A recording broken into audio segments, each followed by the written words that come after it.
श्वास रूपी प्राण तत्व अंदर रहा।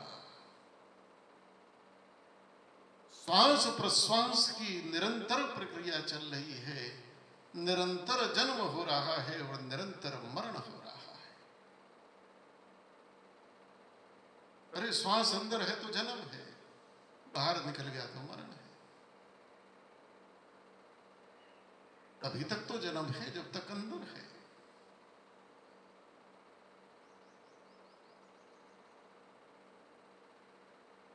पंच तत्वों से ही संसार की निर्मिति होती है। जिस प्रकार से आकाश से सारे तत्व प्रकट हो रहे हैं, इन पंच तत्वों से ही ये सारे स्वरूप प्रकट हो रहे हैं, सारे स्वरूप प्रकट हो रहे हैं। जितने भी आकार प्रकार देख रहे हैं, चाहे जड़ रूप में, चाहे चेतन रूप में, पशु रूप में, वनस्पति रूप में, पक्षी रूप में, कीट पतंगे रूप में, ये सब इन पंचभूतों का ही विकार है। ये सब इस मिट्टी का ही विकार है। और मिट्टी में ही इनकी गति है, मिट्टी में ही मिल जाना है, मिट्टी में ही मिलेगा। सब कुछ मिट्टी से उत्पन्न है। हम कल चर्चा कर रहे थे, पांचवें तत्व तक पहुंचे थे। पहला तत्व आकाश तत्व, जो परम तत्व है, जो विशुद्ध तत्व है। फिर आकाश का ही विस्तार है। आकाश से वायु है, वायु से अग्नि है, अग्नि से जल है, और जल से थल है, पृथ्वी है। पृथ्वी ये पांचवा तत्व है। बस यही पांच तत्व होते हैं। और पृथ्वी अपने नैसर्गिक गुण को लेकर पैदा होती है, प्रकट होती है। ये पांचवा तत्व ये प्रकट होता है। और नैसर्गिक गुण क्या है? नैसर्गिक गुण पृथ्वी का है गंध, आकाश का शब्द, वायु का स्पर्श, अग्नि का रूप, जल का रस और पृथ्वी का गंध है। मिट्टी से एक सौंधी सौंधी सुगंध आती है, विशेषकर वर्षा काल में आती है। कभी उस सुगंध का आनंद लेना हो तो कुल्हड़ में चाय पियो। कुल्हड़ मिट्टी से बनता है।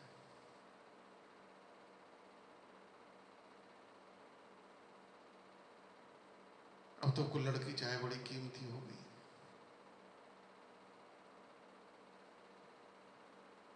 हमारे एक भक्त हैं तो देश विदेश में काफी यात्रा करते हैं।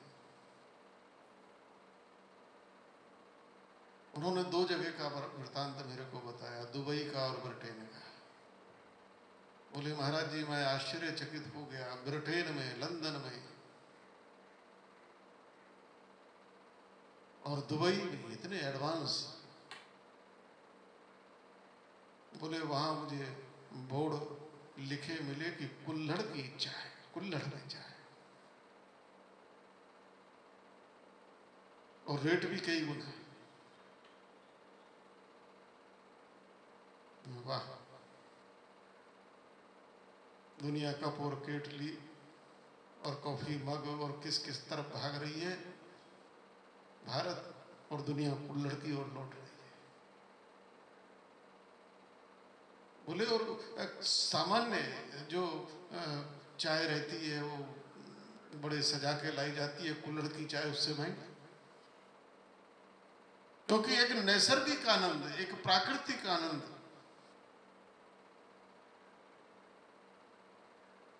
जो मनुष्य की सृष्टि नहीं दे सकती, वो प्रकृति की सृष्टि देती है। मिट्टी की वह जो गंध है, मिट्टी का स्वाभाविक नैसर्गिक गुण गंध है।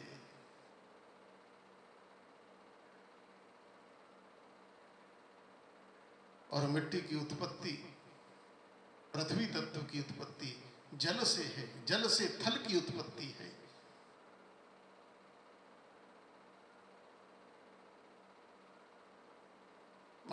प्रलय काल में जल ही जल था।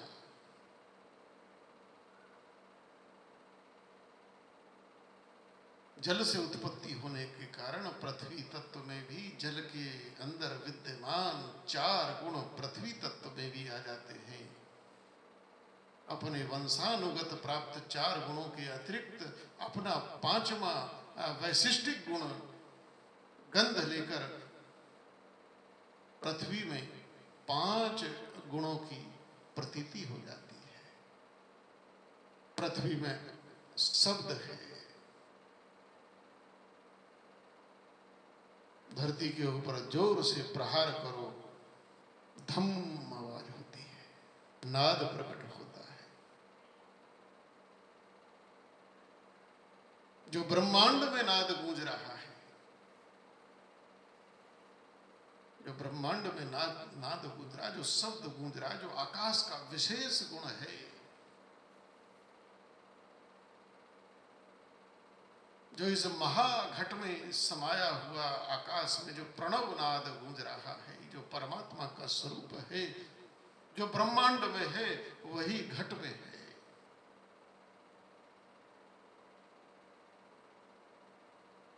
जो महाकाश में है, वही घटाकाश में है।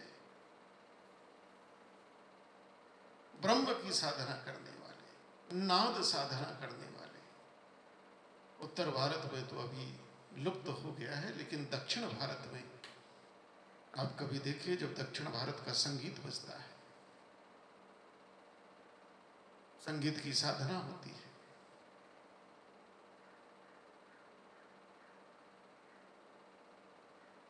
देश की जवानी तो बॉलीवुड में फंसकर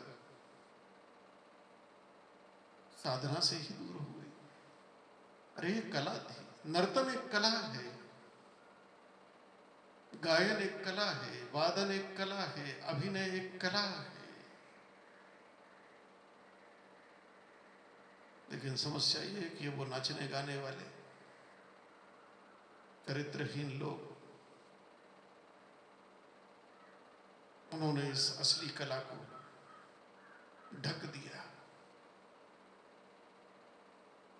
नहीं तो जिस समय शास्त्रीय गायन चलता है, शास्त्रीय वादन चलता है, तरंग से तरंग मिल जाती है, मन संसार से हटकर स्वतः ही नाद की तरफ, ज्योत की तरफ उसमें लीन होने लगता है, लय होने लगता है। आज भी जब दक्षिण भारत का संगीत बजता है तो देखा होगा, एक घड़ा रखा जाता है, घड़ा बजाया जाता है। उस घड़े को बजाने से, उस पर थाप लगने से ठीक वही नाद प्रकट होता है जो इस ब्रह्मांड में गूंज रहा है, जो आकाश तत्व का है, जो महाआकाश में है, वही उस घटाकाश में है।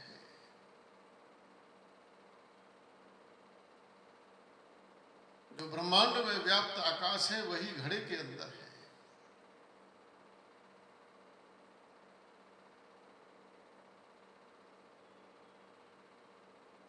लेकिन जिस क्षण घड़ा फूटता है, ये घटाकाश और महाकाश दोनों मिलकर एक हो जाते हैं।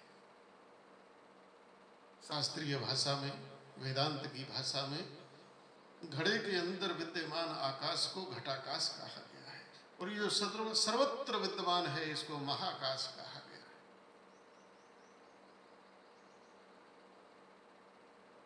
लेकिन जब घड़े का आवरण टूटता है, तब न महाकाश रहता है, ना घटाकाश, दोनों मिलकर एक हो जाते हैं। जीव की चैतन्य ज्योति भी इसी प्रकार है। जब तक शरीर में विद्यमान है, लेकिन जब शरीर नहीं रहता तो ब्रह्मांड में विद्यमान व्यापक ज्योत, इस ज्योत दोनों मिल जाती है। लेकिन विलग कभी नहीं है, केवल प्रतीति मात्र है। जिस प्रकार से समुद्र में लहरें प्रतीत हो रही हैं, लहरें प्रतीत हो, हर क्षण बन रही हैं, हर क्षण मिट रही हैं, हर क्षण मिट रही है, लेकिन लहरें बन रही हैं। समुद्र नहीं बनता, लहरें मिट रही हैं, क्योंकि इसलिए मिट रही है कि बनी है। जो बना है मिटेगा। लहरें मिटने से समुद्र नहीं मिटता। सारे दिन ये खेल चलता है, बनती है मिटती है, बनती है मिटती है, बनती है मिटती है। लहरें बनी और मिटी, लेकिन कभी ये नहीं कहा जाता कि समुद्र बना और समुद्र मिटा, समुद्र बना और समुद्र मिटा।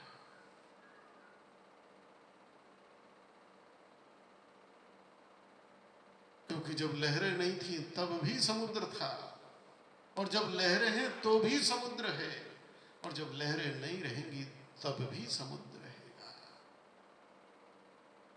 वह प्राण तत्व परमात्मा जब सृष्टि नहीं है, लहरें नहीं है, तब भी है,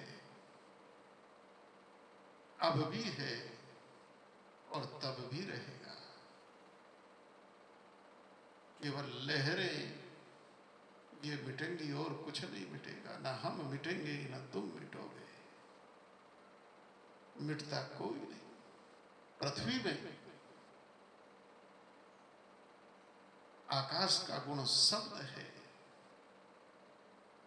वायु का गुण स्पर्श, छूकर बता दोगे ये धरती है।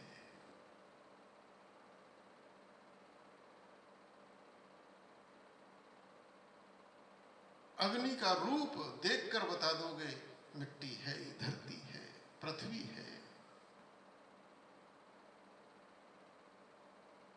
और जल का रस, मिट्टी में रस है।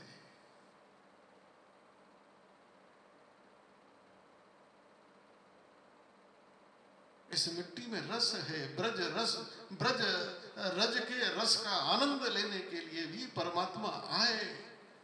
स्वयं परमात्मा ने नंद गोपाल बनकर मिट्टी खाई है, रज का आनंद है। बच्चों को आदत रहती है, बच्चे क्या बड़ी बड़ी, हमने देखा है कई बड़ी बड़ी अपनी और महिलाओं को, इन औरतों को गमले तोड़ तोड़ के खाती है, कुल्हड़ ठिक्कड़ खाती रहती है, अब देखा है। रस है तभी तो, रस ना होता, रसहीन होती तो कौन मुंह में रखे। नाद भी है, स्पर्श भी है, रूप भी है, रस भी है, और गंध तो उसका अपना गुण है, अपना गुण है।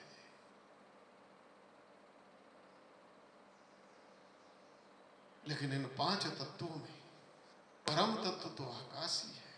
आकाश से ही प्रकट हुआ, आकाश में ही मिल गया।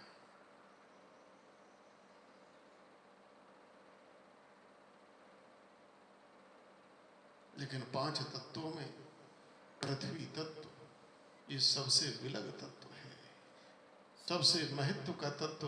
यह इसलिए है कि इसमें जो पांचों तत्वों का सार है, पांचों तत्वों का सार पृथ्वी के अतिरिक्त किसी में भी नहीं है। आकाश में नाद है, बाकी कुछ नहीं है। वायु में स्पर्श और नाद है, और कुछ नहीं है। अग्नि में रूप, स्पर्श और नाद है, रस और गंध नहीं है।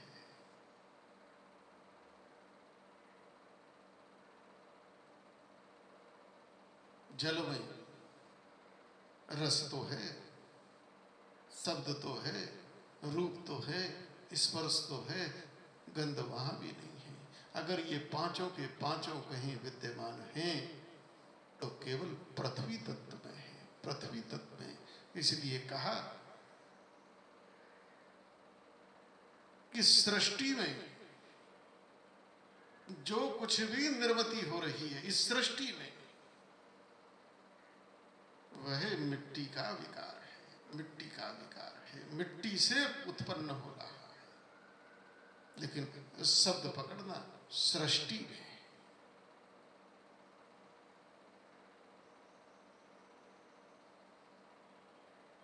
ये शरीर भी मिट्टी है, ये सारे साधन मिट्टी हैं, ये मकान भी मिट्टी है, ये लोहा लंगड़ भी सब मिट्टी है, ये सब अन्न जल भी सब मिट्टी से ही आ रहे हैं, मिट्टी से ही पैदा हो रहे हैं और एक दिन मिट्टी में ही समाएंगे।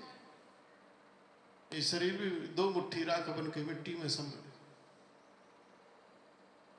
ये लोहा भी जंग खा खा के मिट्टी में ही, ये अन्न धन औषधियां भी घुन लग लग के मिट्टी में, दीमक मिट्टी में मिला देंगे। ये सब कुछ जर्जर होकर फिर से मिट्टी बन जाएगा, मिट्टी से ही पैदा हो रहा है। सृष्टि में जो कुछ भी प्रकट हो रहा है वो मिट्टी का ही विकार है।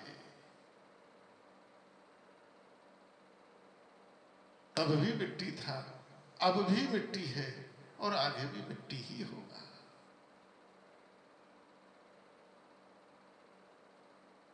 लेकिन मैंने कहा शब्द सृष्टि में जो उत्पन्न हो रहा है, लेकिन सृष्टि कहां से उत्पन्न हो रही है, प्रकृति कहां से प्रकट हो रही है? प्रकृति में जो प्रकट हो रहा है वो तो मिट्टी का विकार है, लेकिन प्रकृति कहां से प्रकट हुई है, सृष्टि कहां से? मिट्टी मिट्टी में समा गया दिख रहा है, लेकिन ये सृष्टि बनी और एक दिन ये सृष्टि समा गई। बोले ये परम तत्व यानी आकाश तत्व में, आकाश तत्व में, आकाश से सृष्टि की उत्पत्ति और आकाश में ही समाती है। ये पांचों परम तत्व, इनको हमने देवत्व की श्रेणी में रखा है, इनको हमने देवत्व। आज भी रामायण सीरियल में देखा होगा कि 1 वर्ष के लिए मां भगवती सीता अग्नि में चली गई तो अग्निदेव प्रकट हुए। लक्ष्मण हु यह मरम न जाना, जो कछु चरित रचाओ भगवान।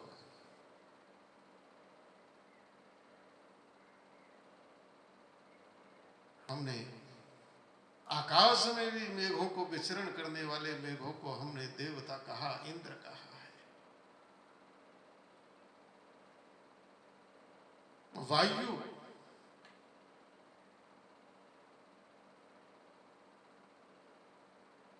हमने पवन देव कहा है, देवता कहा है।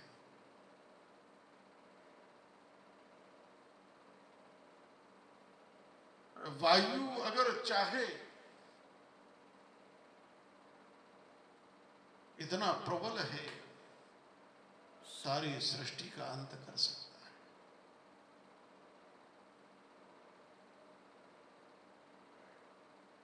अगर वायु अनियंत्रित हो जाए, प्रबल हो जाए,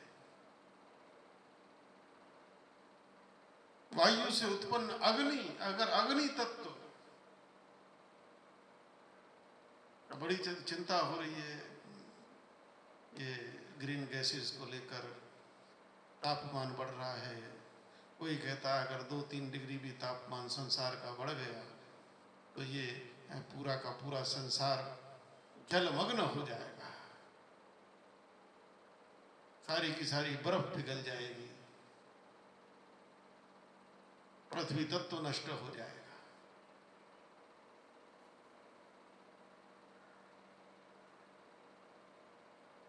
सारा का सारा जल समुद्र में पहुंचकर समुद्र पृथ्वी को डुबो देगा।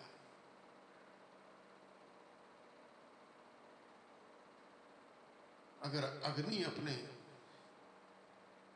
अपनी पूर्ण प्रबलता पर आ जाए तो अकेला अग्नि ही सृष्टि का विनाश करते हैं। जल ही अगर अपनी प्रबलता पे आ जाए तो सृष्टि का विनाश कर सकता है। और अगर धरती अपनी प्रबलता पर आ जाए